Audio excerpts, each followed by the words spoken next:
Fala aí, meu aluno, vamos voltando aqui à continuidade da nossa aula. Hoje é direitos e deveres individuais e coletivos. Nosso artigo 5º, vamos cair para dentro, né? Artigo 5º que todo mundo gosta. Primeira coisa, CESP. CESP adora jurisprudência. CESP adora que você, aluno, esteja antenado do que está acontecendo. Ela não vai te pedir apenas a letra de lei, não. Ela vai te pedir súmula, ela vai te pedir súmula vinculante, ela vai te pedir entendimento jurisprudencial e vai colocar na prova, no certo ou no errado, como é a tendência que a CESP vem fazendo hoje em dia. Mas também tem questões de múltipla escolha. Mas vocês vão ver que todas elas estão relacionadas ao quê? A acontecimentos. Como? Jurisprudência. As súmulas vinculantes, entendimento do STF. Ela não se resume apenas a pedir a letra de lei. Vamos ver aqui no exercício. Vamos fazer os exercícios e tirar essas dúvidas que possam estar na cabeça de vocês. Vamos lá, número 1, parte superior. Vamos lá. Considerando que determinada pessoa tenha uma única propriedade. Aluno, vamos aprendendo a fazer prova, né? Vamos sublinhando as palavrinhas-chave. Uma única propriedade, classificada como média propriedade rural, que não esteja cumprindo sua função social. Beleza, é uma média propriedade rural que não está cumprindo a sua função social. Porém, ela é a única propriedade desse camarada, dessa pessoa. Julgue o item seguinte com base nos direitos e garantias fundamentais e no regime constitucional da propriedade. Como o direito da propriedade não é absoluto, por que não é absoluto? Porque não há direito e garantia fundamental absoluto. Direitos e deveres individuais e coletivos, o artigo 5º, espécie do gênero. Direito e garantia fundamental também não será o quê? Absoluto. Eles são o quê? Limitados ou relativos. Perfeito. A referida propriedade, poderá ser objeto de desapropriação para fins de reforma agrária. Olha o que ele está falando. Que essa propriedade, essa média propriedade rural, que não cumpre sua função social, poderá ser o quê? Desapropriada para fins de reforma agrária. Mas acontece o seguinte, essa propriedade rural, essa média propriedade rural, que não cumpre a sua função social, ela é a única propriedade de quem? Essa pessoa. Ela é a única propriedade de quem? Desse camarada. Então, por ato da União, lógico, por que por ato da União? Primeira, desapropriação para fins de reforma agrária. Desapropriar o imóvel rural para fins de reforma agrária só pode quem? A dona União. Por quê? É para fins de reforma agrária. Para fins de reforma agrária, só pode. O único ente que pode desapropriar é a União. Mas cuidado com isso. Por quê? Um Estado pode desapropriar um imóvel rural? Pode. Desde que não seja para que fins? De reforma agrária. Porque se for para fins de reforma agrária, o único ente federativo que poderá desapropriar esse imóvel será a dona União. Mas agora, se o imóvel rural não for para fins de reforma agrária, o Estado pode fazer. O município pode fazer. Não há o quê? Óbice. A questão em torno da União na desapropriação, meu aluno, é o quê? Para fins de reforma agrária. Porque desapropriar imóvel rural para fins de reforma agrária, só a União. Mas desapropriar o imóvel rural pelo no público, ou seja, necessidade ou utilidade pública ou interesse social, qualquer outro ente federativo poderá. Então vamos voltar à questão depois dessa observação importante. Como o direito de propriedade não é absoluto, porque vimos, é limitado ou relativo, a referida propriedade poderá ser objeto de desapropriação para fins de reforma agrária, por ato da União, mediante prévia e justa indenização em títulos da dívida agrária. Certo ou errado, meu aluno? Errado. Por que errado? Porque a média e a pequena propriedade rural não será desapropriada, mesmo que não esteja cumprindo sua função social, quando ela for a única propriedade. Ela é a única propriedade daquele camarada. Ela é uma média propriedade rural, mas ela é a única, que mesmo assim não esteja cumprindo a sua função social, que a função social do imóvel agrário é diferente da função social do imóvel urbano. A função social do imóvel agrário e a função social do imóvel urbano são distintas. Atenção a isso. Então, mesmo que a média propriedade rural, atente-se a isso, porque a gente sempre pensa na pequena, mas a média também não. A média propriedade rural, mesmo que não esteja cumprindo a sua função social, porém, sendo única propriedade, ela não está sujeita ao quê? À desapropriação para fins de reforma agrária. Então, isso aqui, meu aluno, está lá no artigo 185, inciso 1 da nossa Constituição Federal. Então, meu aluno, atente-se a isso. A questão está errada. Por quê? Porque é a única propriedade de quem? Desse camarada. Embora a média propriedade rural não esteja cumprindo a sua função social, essa média propriedade rural é a única desse camarada. Então está errada. A União, nesse caso, por ser a única, ela não poderá. Ok? E, de novo, lembrar, desapropriar imóvel rural para fins de reforma agrária, só a União. Mas desapropriar um imóvel rural que não seja para fins de reforma agrária, ou seja, pelo público, necessidade ou utilidade pública ou interesse social, qualquer outro ente federativo. Tanto é que a indenização ela vai ser em títulos da dívida agrária. Quando for o quê? Para fins de reforma agrária. Esse título da dívida agrária é um título que, aluno? Federal. Se é um título federal, o único ente que poderá o quê? Desapropriar será a União Federal. Entendido isso, meu aluno? Entendido. Então vamos. Então, número 1, errada. 2. Assinale a opção correta acerca dos direitos e garantias fundamentais. Constitui direitos humanos de primeira geração. Vamos lá. Primeira geração. Primeira geração. Direitos civis. Direitos políticos. São as liberdades clássicas, as inviolabilidades, né? Conhecido como também direito das liberdades públicas, que é uma liberdade o quê? Negativa. Por que liberdade negativa? É o não fazer do Estado. O não fazer como? O não fazer indo contrário ao direito civil, ao direito político, às liberdades clássicas, às inviolabilidades. Por isso é uma liberdade negativa. Negativa por quê? É um atuar negativo do Estado. Então, direitos humanos de primeira geração são os direitos sociais, culturais e econômicos? Errado. Os direitos de primeira geração, como eu falei para vocês, direitos civis, direitos políticos, as liberdades clássicas, as inviolabilidades, conhecido como direito às liberdades públicas. Esse direito aqui, direito social, direitos culturais, direitos econômicos, são direitos de segunda geração.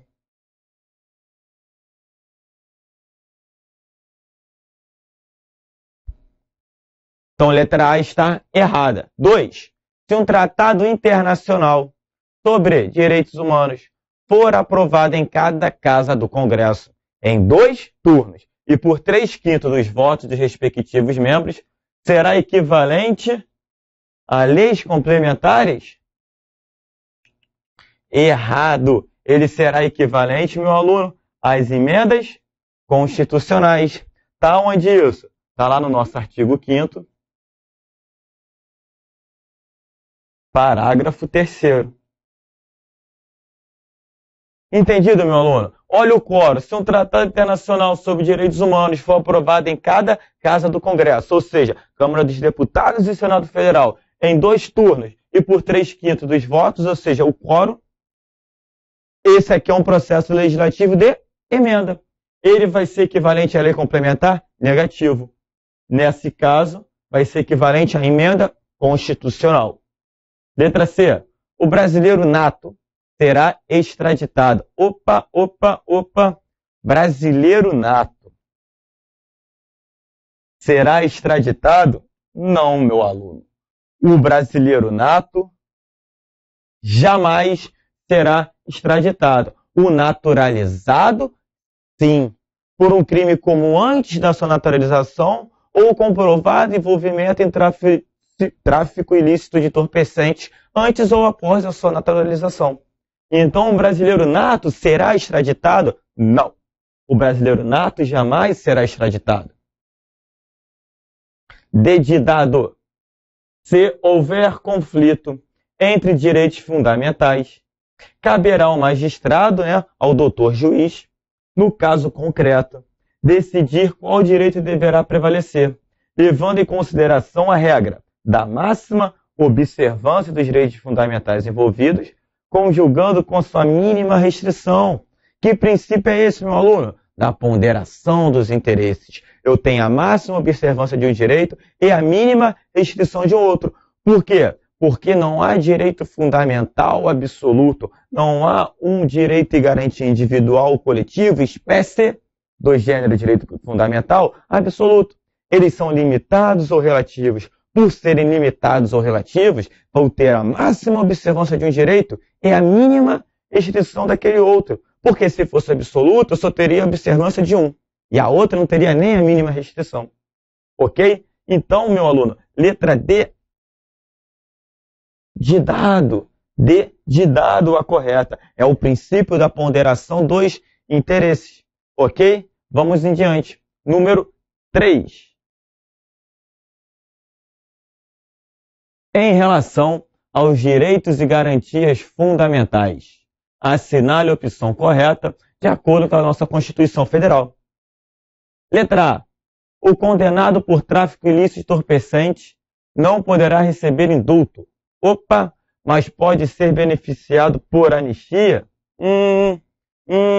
Olha só, não poderá receber indulto, mas poderá ser beneficiado por anistia? O tráfico ilícito de entorpecentes é um crime inafiançável e insuscetível de graça ou anistia.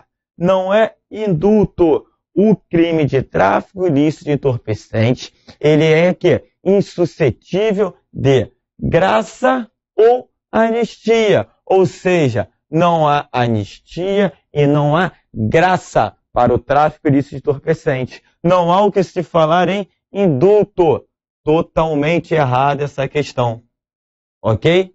Então, atenção a isso. O tráfico ilícito de entorpecentes é insuscetível de graça ou anistia. Não há o que se falar em indulto. B de bola.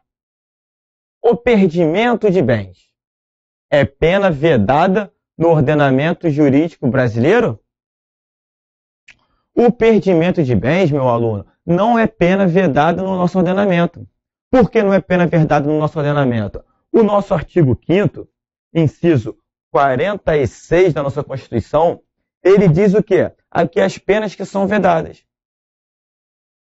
Perdão, ele te diz aquelas penas que serão admitidas no nosso ordenamento jurídico. E a pena de perdimento de bens, ela é uma pena admitida no nosso ordenamento jurídico. Mas atenção, a pena de perdimento de bens, como já diz o nome, a pena de perdimento de bens, ela é uma sanção. Tu não irá cumprir determinada obrigação. A gente vê isso muito na questão tributária. Não cumpriu a sua obrigação tributária, que é o quê? Pagar. Pagar o tributo. Você poderá ter uma sanção de quê? De perder seus bens para o fisco. Isso não é confisco, ok? Não confundir pena de bens com confisco, porque confisco, meu aluno, ele é proibido. Nós temos lá no artigo 150 as garantias do contribuinte. E uma dessas garantias é o quê? É o não confisco. Confiscar é o seguinte, meu aluno, olha só, eu vou pegar a tela do teu computador aí, para você me pagar. Eu não posso. Isso é confiscar. Isso é o quê? Confisco. Perdimento de bem não, é uma pena. É uma sanção. E pagamento de tributo, e tributo não é sanção a ato ilícito. Na pena de perdimentos, tu deixou de cumprir uma obrigação. Vão em cima onde? Dos seus bens. Perdimento de bens. Perdeu o bem. Perdeu o playboy. Perdeu o teu bem. Diferente de confisco. Confisco não. Confisco não é admitido. O que é o confiscar? Aí é eu pegar o seu bem para você me pagar. Depois que tu me paga, eu devolvo o seu bem. Olha só, confisquei, só te devolvo se tu me pagar. Isso não pode. Perdimento de bens é diferente. Perdimento de bens é o quê? Perdimento de bens é sanção. Sanção a ato ilícito. Ok? É pena.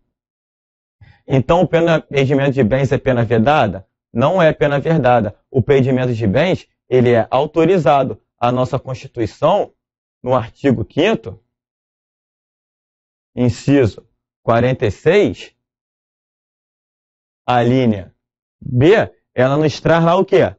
A pena de perdimento de bem. Ok? Letra C. A liberdade de associação afasta a obrigatoriedade da contribuição sindical, meu aluno. A liberdade de associação afasta a obrigatoriedade de contribuição sindical. Liberdade de associação. Muito importante isso, meu aluno. Por quê? As pessoas se confundem com liberdade de associação, contribuição sindical e contribuição confederativa. A contribuição sindical, ela é aquela pela qual é tributo. A contribuição sindical, ela é tributo. E tributo, ele é o quê? Compulsório, ou seja, independe da sua vontade. A lei traz o quê? A contribuição sindical. Se a lei traz, ela é compulsória. A contribuição sindical está prevista na parte dos direitos sociais, lá no artigo 8º, quando fala do direito do quê? Dos sindicatos. E a contribuição sindical, ela não afasta a liberdade de associação. Pelo contrário, olha o que eu falei. A contribuição sindical, ela é o quê? Compulsória. Ela é instituída em lei. Ela é uma contribuição devida. É aquela que é um dia de trabalho do trabalhador por ano. Geralmente ela vem em março. Um dia de trabalho do trabalhador por ano. Essa é a contribuição sindical. E não confundir contribuição sindical com contribuição confederativa.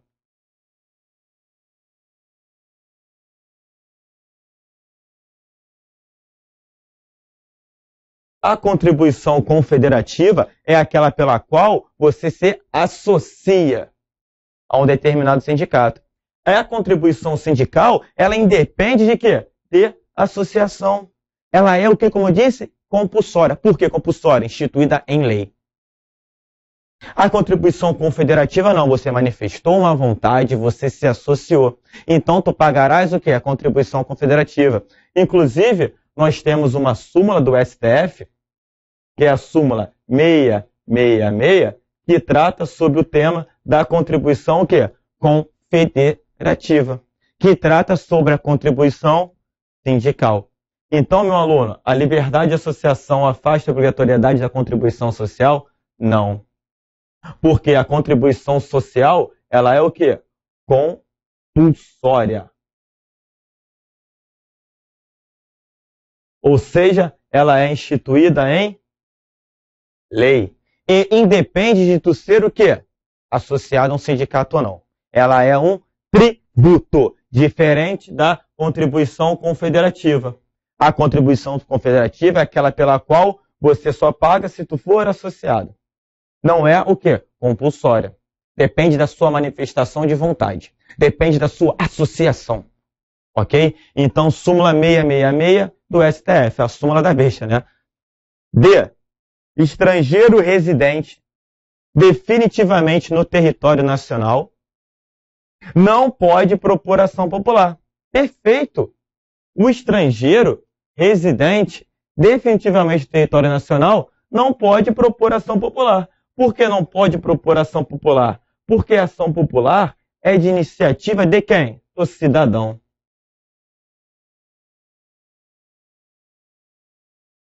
Só quem pode propor ação popular é o cidadão. Você, na ação popular, necessita ter o quê? Título de eleitor.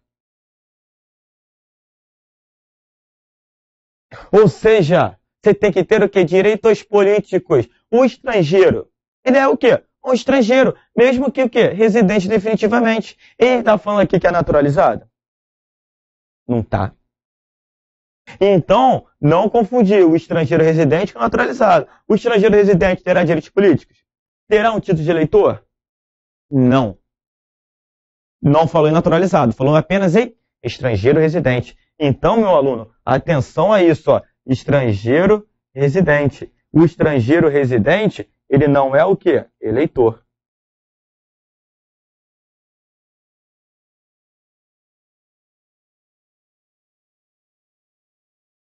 Ele não é o quê? Nacional.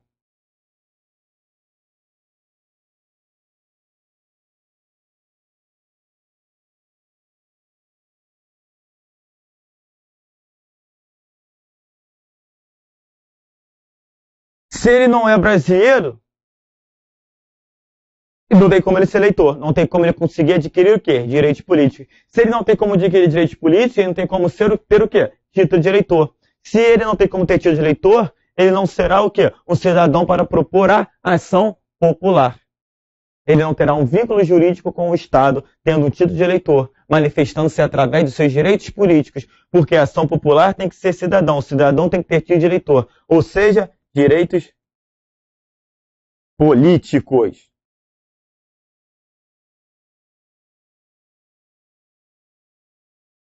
Entendido isso?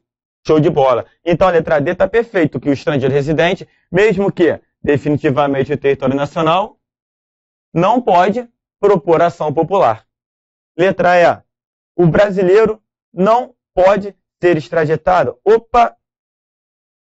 Quando eu falo em brasileiro, pode ser o brasileiro nato ou naturalizado.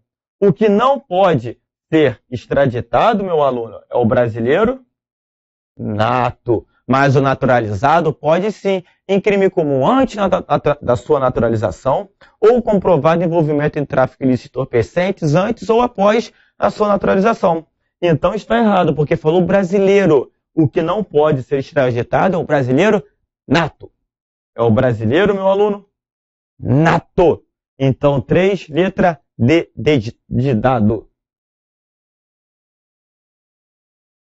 4. Acerca de direitos e das garantias individuais, 2 precedentes do STF, assinale a opção correta.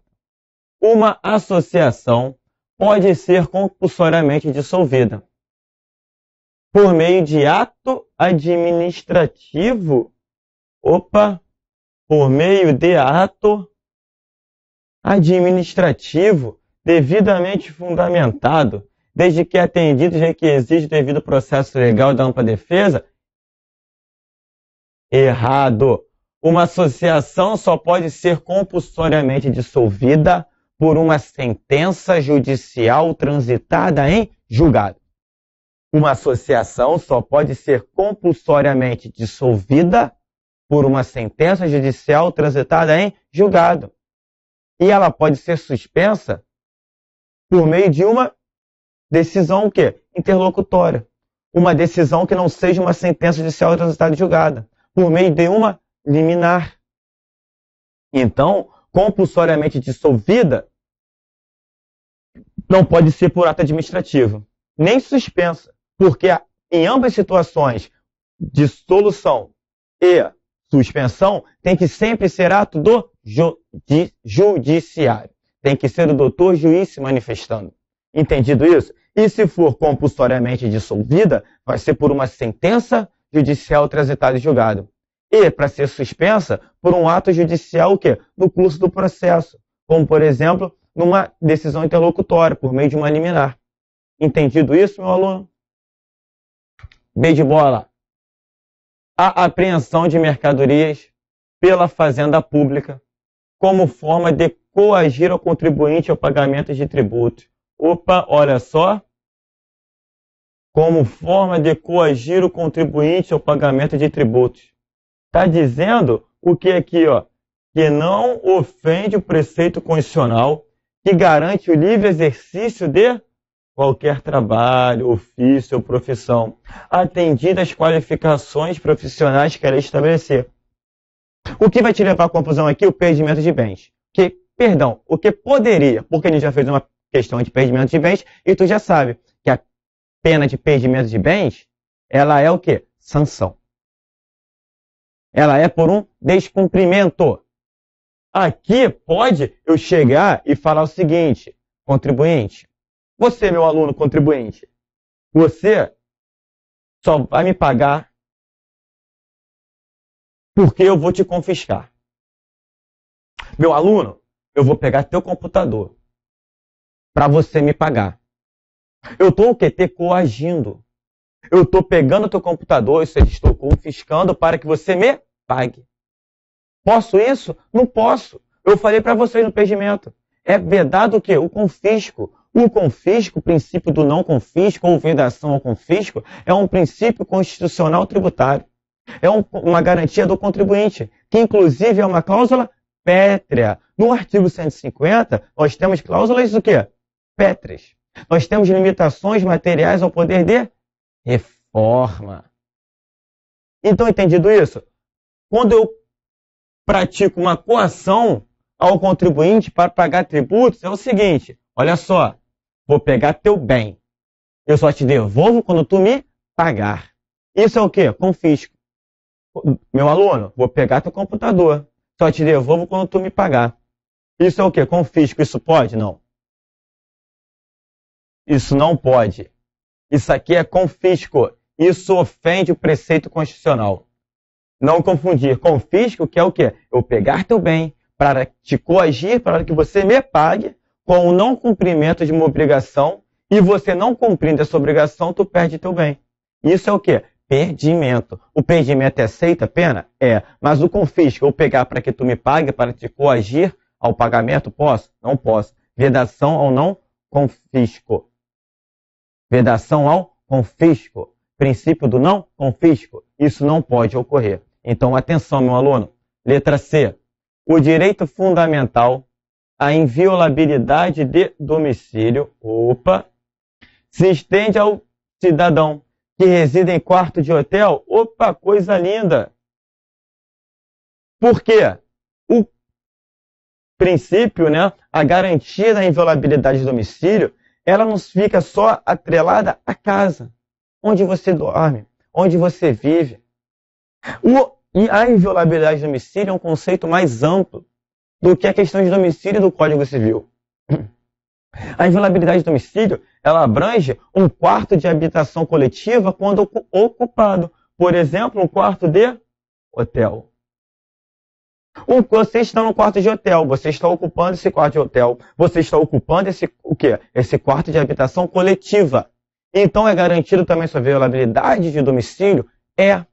O local onde tu exerce a sua profissão, é garantida a inviolabilidade de domicílio? É.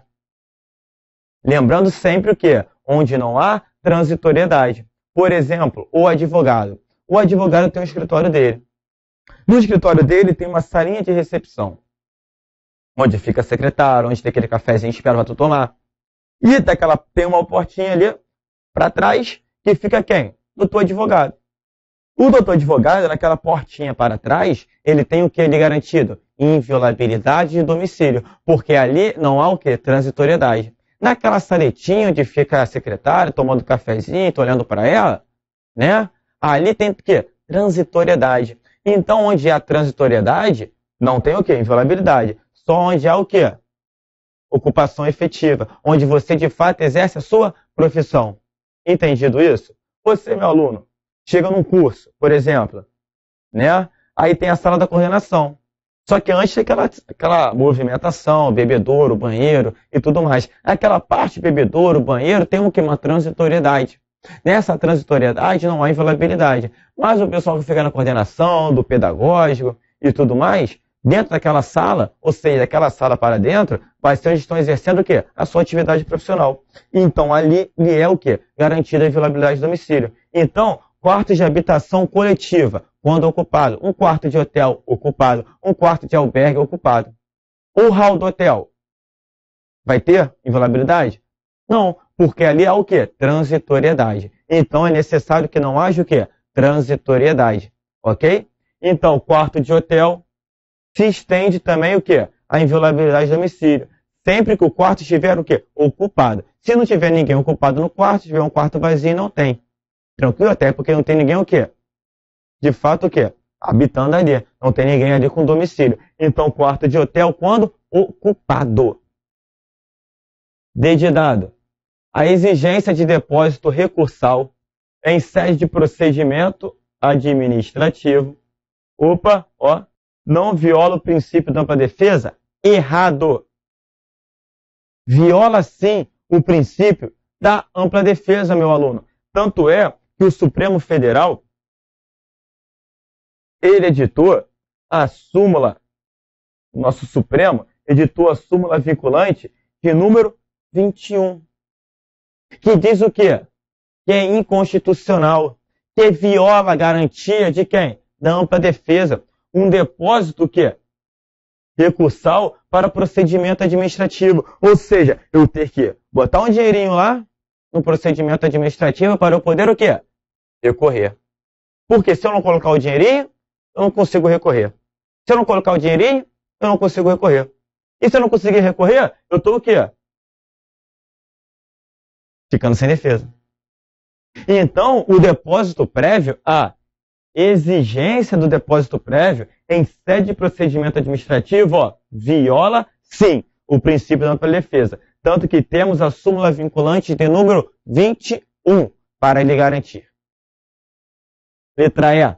O concurso público que estabelece como título o mero exercício da função pública não viola o princípio da isonomia? Errado. Viola sim o princípio da isonomia. O fato de um concurso público no edital prever que estabelece como título o mero exercício de função pública, ele viola sim o princípio da isonomia. Essa já é uma decisão sedimentada pelos nossos tribunais, pelo próprio STF. Porque seria aqui garantir uma benefício, um tratamento melhor ao funcionário público e assim ia estar ferindo diretamente quem? Aquele que não é. Estaria o quê? Ferindo a igualdade. Por quê? Por ele ser um fato funcionário público, ele ter esse título, mero exercício da sua função pública, ele vai ser melhor aquele que não tem?